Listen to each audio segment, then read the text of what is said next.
সব থেকে আপার লেভেলের সেই ইমানের শাখাটি হলো কাউলুল্লা ইলাহা ইল্লাল্লাহ।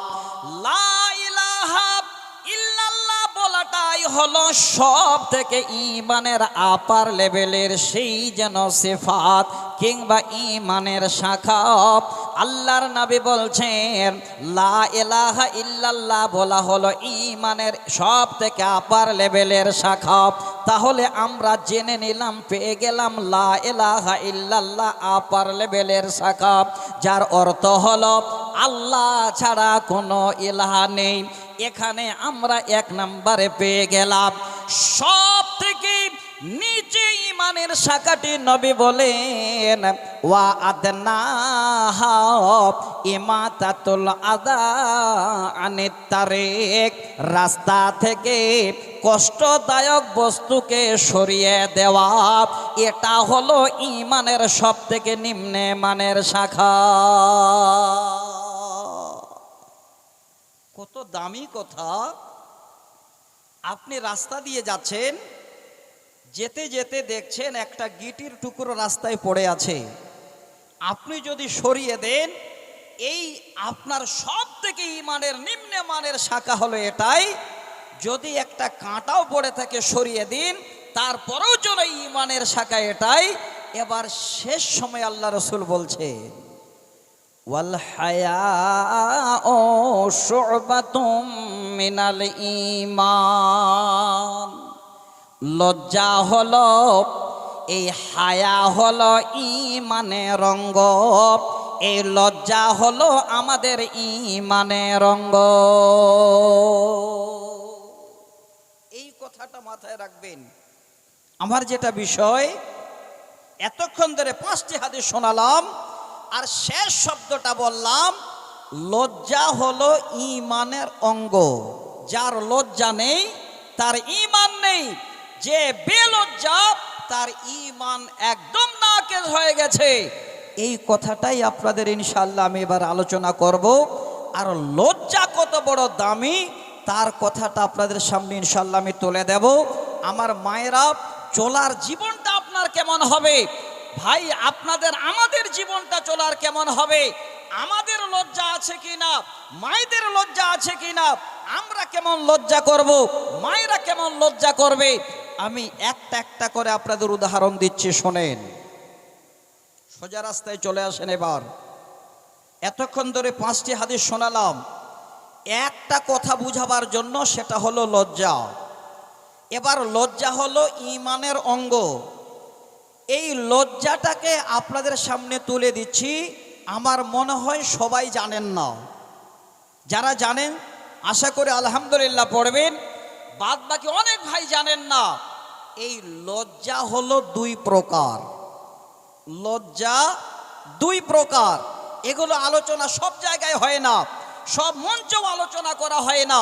কিন্তু আজকে আমি আমার এই লজ্জা বিষয়টাকে বুঝাবার জন্য আপনাদের সামনে একটু বলছি, ভেঙ্গে চুরে যেন বুঝতে পারেন। লজ্জা 2 প্রকার।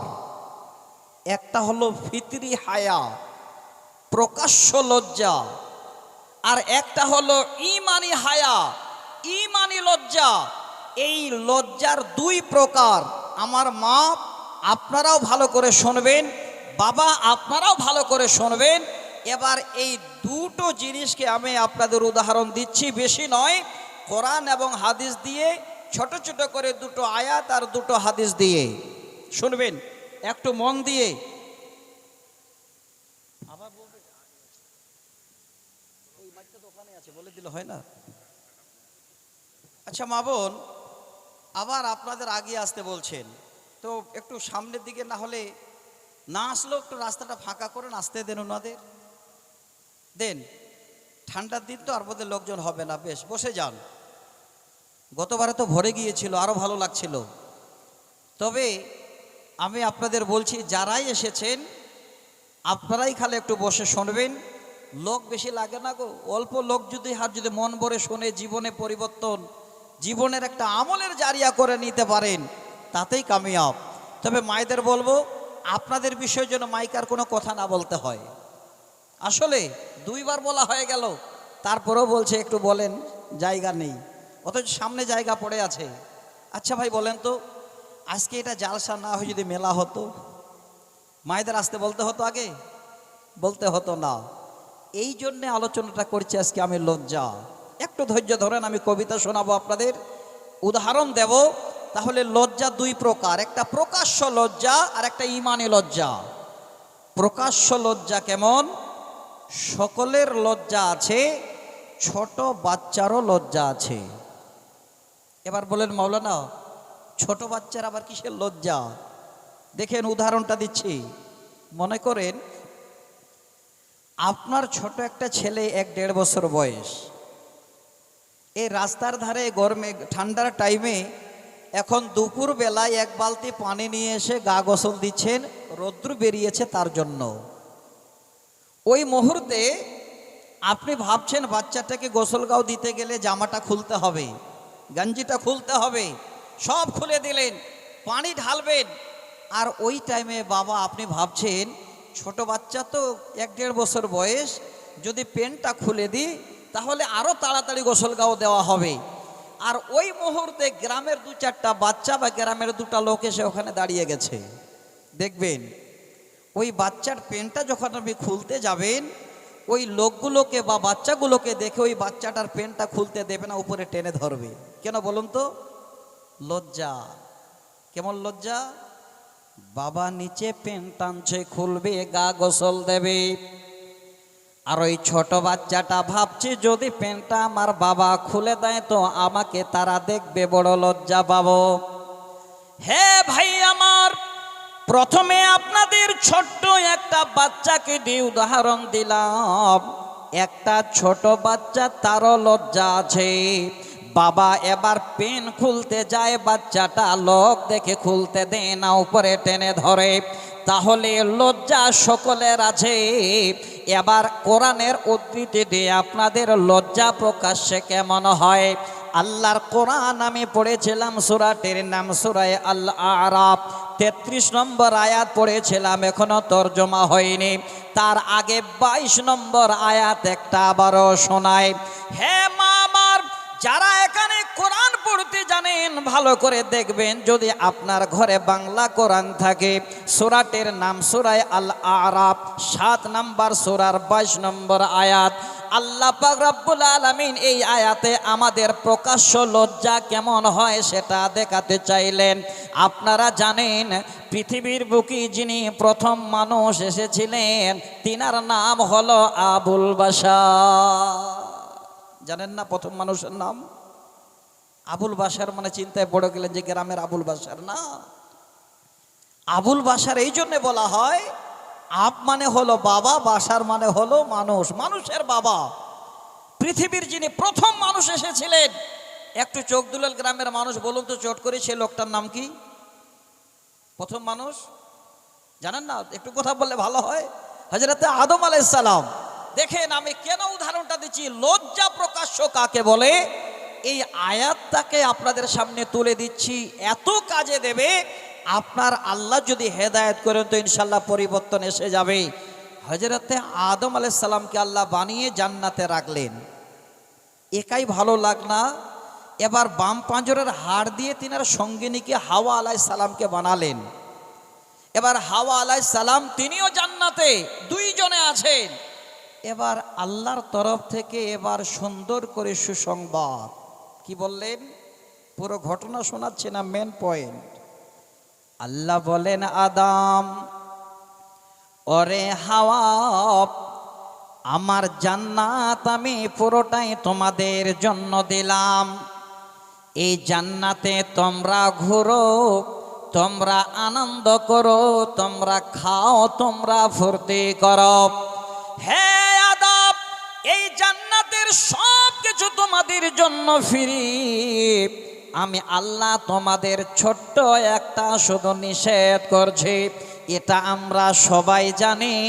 আল্লাহর কোরআন, আল্লাহ শুধু বললেন আদম ওয়ালা তাকরাবা হাযিহিস শাজারা, পুরো জান্নাত ঘুরো, শুধু আমার জান্নাত জান্নাতের গাছের কাছে গিয়ে জান্নাতের গাছের ফলটা খাবে না, বাদ বাকি পুরো জান্নাত তোমার জন্য আমি আল্লাহ ফ্রি করে দিলাম। যেখানে আল্লাহ নিষেধ করেন সেখানেই আবার শয়তানের ফেরে পড়ে হযরত আদম আর হাওয়া আলাইহিস সালাম গিয়ে দাঁড়িয়ে গেছেন।